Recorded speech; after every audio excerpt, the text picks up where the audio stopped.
Gas cylinder नसल्यामुळं बरीचशी hotel आपली बंद झालेली आहेत. तर एका हॉटेलमधून धूर निघत होता, म्हणून म्हटलं चला बघावं इथे काय परिस्थिती आहे. तर इथे एक छोटंसं स्नॅक सेंटर आहे, तिथे मी आली आहे आणि इथे मला एक वेगळ्या प्रकारची चूल बघायला मिळाली. तर मी ही पहिल्यांदाच बघत आहे. तर तुम्ही पहिल्यांदा कधी बघितली असेल किंवा वापरले असेल तर कमेंट करून नक्की सांगा. इथे याला बटन दिलेले आहे आणि याच्या खाली इथे मोटर लावलेली आहे. तर बटन यासाठी आहे की आपण जसं गॅसला कमी जास्त किंवा स्लो मीडियम आणि फास्ट करतो त्याप्रकारे इथे बटन दिलेले आहे. आणि चार्जिंगसाठी इथे आपल्याला पिन पण दिलेली आहे. दिवसामध्ये फक्त 3 तास चार्जिंग केली तर ही चूल तुम्हाला दिवसभर वापरता येणार आहे. आणि जर कधी चार्जिंग संपली तर तुम्ही साधी चूल जशी वापरता तसंच आपण याला वापरू शकतो.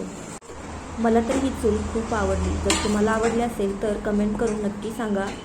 चुलीवरती वडापाव बनवलेला होता तर तो मी टेस्ट केला, खूपच छान झाला होता.